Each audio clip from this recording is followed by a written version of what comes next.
કચ્છમાં કુલ કોરોનાના 6 દર્દીઓ પોઝિટિવ જોવા મળ્યા છે, જેમાં ભુજ શહેરમાં 5 અને ગાંધીધામમાં 1 એમ કુલ મળીને 6 દર્દીઓ પોઝિટિવ જોવા મળ્યા છે. તમામને હોમ આઇસોલેટેડ કરવામાં આવ્યા છે. ગભરાવાની કોઈ જરૂર નથી, પરંતુ સાવચેતીના પગલાં અનિવાર્ય હોવાનું ડૉક્ટર ભંડેરીએ જણાવ્યું. સમગ્ર રાજ્યમાં કોરોના માથું ઉચકતું જાય છે, ત્યારે કચ્છમાં પણ કુલ 6 કોરોના પોઝિટિવ કેસ જોવા મળ્યા છે, જેમાં ભુજ શહેરમાં 5 કેસ અને ગાંધીધામમાં 1 એમ કુલ મળીને 6 પોઝિટિવ કેસ જોવા મળ્યા છે. ડૉક્ટર ભંડેરીએ આમતક ન્યૂઝ સાથેની વાતચીતમાં માહિતી આપતા જણાવ્યું હતું કે જિલ્લામાં 6 જેટલા કોરોનાના પોઝિટિવ કેસ છે. કોઈ ગભરાવાની જરૂર નથી, પરંતુ સાવચેતી અને સલામતીના પગલાં અનિવાર્ય હોવાનું તેમણે જણાવ્યું હતું. તમામ દર્દીઓ જે કોરોનાના પોઝિટિવ છે તેમને હોમ આઇસોલેટેડ કરવામાં આવ્યા છે અને અલગ અલગ ચેકિંગ પણ શરૂ કરી દેવામાં આવ્યું છે. નમૂના પણ લેવામાં આવી રહ્યા છે. Doctor Keshav Kumar Singh, epidemic medical officer, Kutch. Sir, ખાસ કરીને જે કચ્છની અંદર ફરી કોરોનાના કેસો આવી રહ્યા છે, શું કહેશો? અત્યાર સુધીમાં ટોટલ અત્યાર સુધીની વાત કરીએ તો ટોટલ 6 કેસ આવ્યો છે કચ્છમાં. 27 તારીખે 3 કેસ હતું અને પછી 28 તારીખે 3 કેસ હતું, એટલે ટોટલ 6 કેસ છે. અને most of the cases Bhuj સિટીના છે. એક કેસ ગાંધીધામની છે. ગાંધીધામની જે કેસ છે એની ઉંમર 41 વર્ષ છે અને ભુજ સિટીના જે કેસો છે એની ઉંમર લગભગ 30 થી 40ની વચ્ચે છે. બધાની ઉંમર, કોઈને 34 વર્ષ, કોઈને 37 વર્ષ, કોઈને 38 વર્ષ, એવા કેસો છે. અબ એ જે કેસો છે બધા માઇલ્ડ સાઇન સિમ્ટમ્સની કેસો છે, બધા હોમ ક્વોરન્ટીનમાં છે. છતાં પણ અમે પબ્લિકને એડવાઇઝરી આપી છે, તમે પણ ચેનલ થ્રુ આપજો કે શરદી, ખાંસી, ગળામાં ખરાશ, તાવ સાથે આવે તો ડૉક્ટરને બતાવીને જે દવા ડૉક્ટર પ્રિસ્ક્રાઇબ કરે એ રીતે ડૉક્ટરની સલાહ મુજબ દવા લે. અને જરૂરત પડશે, કદાચ વધારે તકલીફ થાય, શ્વાસની તકલીફ થઈ જાય તો હોસ્પિટલ પણ જવું પડે. લેકિન અત્યાર સુધી કોઈ કેસ એવા છે નહીં જેની કે હોસ્પિટલાઇઝ કરી હોય. સર, ખાસ કરીને જિલ્લા પંચાયત તરફથી શું આરોગ્ય બાબતે તૈયારી રાખવામાં અમારી તરફથી સંપૂર્ણ રીતે અમે તૈયાર છીએ કોરોનાથી લડવા માટે. અમારે જે પીએસસી છે, પીએસસી મતલબ પ્રાઇમરી હેલ્થ સેન્ટર, સીએસસી મતલબ community health centre, sub district hospitals અને ડિસ્ટ્રિક્ટ હોસ્પિટલ્સ, તે બધી જગ્યા અમે કોવિડ પેશન્ટ માટે અલગ અલગ જગ્યા જેટલી કેપેસિટી પ્રમાણે અમે બેડ રિઝર્વ રાખી છે. લાઈક પીએસસીમાં 3 બેડ અમે કોવિડ પેશન્ટ માટે રાખીએ છીએ. 6 બેડ ટોટલ હોય છે પીએસસીમાં, જેમ કે 3 બેડ સ્પેશિયલી એક વોર્ડ અલગ કરી દીધું છે, એમાં ખાલી કોવિડ પેશન્ટને અમે રાખીશું. એ રીતે સીએસસી 30 બેડેડ હોસ્પિટલ હોય, એમાં 10 બેડ જે છે ને અમે સીએસસીમાં રિઝર્વ રાખી છે કોવિડ પેશન્ટ માટે. એ રીતે એસડીએચ જે કે 70 to 100 બેડની હોસ્પિટલ હોય, એ જગ્યામાં 30 બેડ જે છે ને કોવિડ પેશન્ટ માટે એ રિઝર્વ કરી છે. અને એની મારી પાસે ફોટોગ્રાફ પણ આવી ગયા છે. દરેક સેન્ટરથી અમે ફોટોગ્રાફ પણ મંગાવી લીધું છે.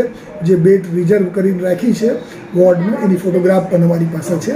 બધા પીએસસી, સીએસસી, એસડીએચ બધી જગ્યાથી ફોટોગ્રાફ મારી પાસે આવી ગયા છે. તો અમારી પૂર્ણ તૈયારી છે. દવાની કોઈ કમી નથી. દવા મારી પાસે સફિશિયન્ટ છે.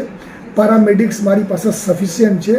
ડૉક્ટર્સ મારા પાસે સફિશિયન્ટ છે. કેમ કે પ્રિવિયસલી એ જ ડૉક્ટર છે મારી પાસે જે ડૉક્ટર પ્રિવિયસલી કોરોનામાં કામ કરી છે, એટલે એક્સપિરિયન્સ કોરોનામાં કેવી રીતે કામ કરવું એ બધાને જાણકારી તો છે જ. છતાં પણ અમે એની વીસી રાખીને બધાને ટ્રેનિંગ આપી દીધી છે કે રીતે કામ કરવું, કોવિડમાં શું પ્રિકોશન્સ લેવું, ગામમાં લોકોને શું સલાહ આપવી, એ બધી અમે ટ્રેન્ડ કરી છે. પેરામેડિક્સને બી ફરીથી ટ્રેન્ડ કરી છે.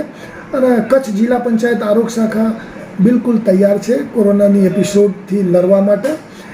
અત્યારે ગઈકાલે પણ કોઈ કેસ નહીં હતું. આજે પણ અત્યાર સુધી હું મેલ જોઈ છે, કોઈ પણ કેસ અત્યારે પોઝિટિવ નથી.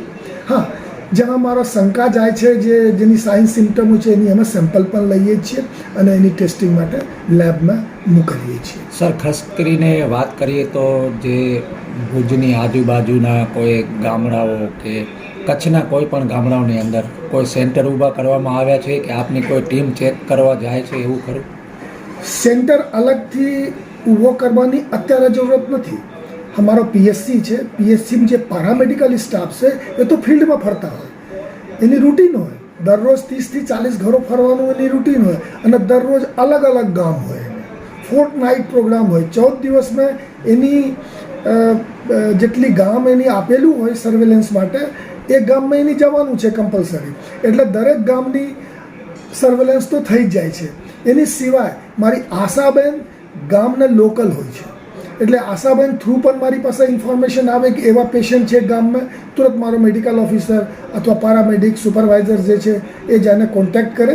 અગર એવું લાગે છે કે એની સાઇન સિમ્ટમ્સ કોવિડને છે તેની અમે સેમ્પલ કલેક્ટ કરીએ છીએ અને લેબમાં ટેસ્ટ માટે મોકલીએ છીએ. સાહેબ, છેલ્લો સવાલ કે અત્યાર સુધી કેટલી ટીમો આપના તરફથી ઊભી કરવામાં આવી? અલગ અલગ છે. પીએચસીમાં માન લો 5 સબ સેન્ટર હોય તો મેલ ફિમેલ કરીને એક ટીમ બને, બરાબર? તો 5 ટીમ હોય, બરાબર? એ રીતે કોઈ જગ્યા પીએચસીમાં 7 સબ સેન્ટર હોય તો 7 સબ સેન્ટર છે તો એમાં મેલ એક ફિમેલ એક સબ સેન્ટર પર પોસ્ટિંગ હોય પ્લસ CHO, એટલે દરેક જગ્યા લગભગ એક સબ સેન્ટર પર 2 ટીમ બની શકે મારી, સબ સેન્ટર વાઇઝ, મતલબ વિલેજ વાઇઝ. એવું કહીએ સબ સેન્ટરની અંદર માન લો 3 વિલેજ હોય તો 3 વિલેજ માટે એ સબ સેન્ટરની 3 ટીમ બની શકે મારી પાસે, બરાબર?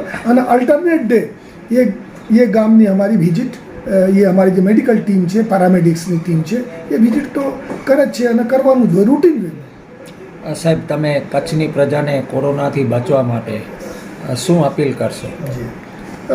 હું કચ્છની પ્રજાને એ જ અપીલ કરીશું કે આપણે ડિસ્ટન્સ બનાવીને રાખીએ, કોઈ ભીડભાડ જગ્યા પર ના જઈએ, અત્યારે આપણે એવોઇડ કરીએ અને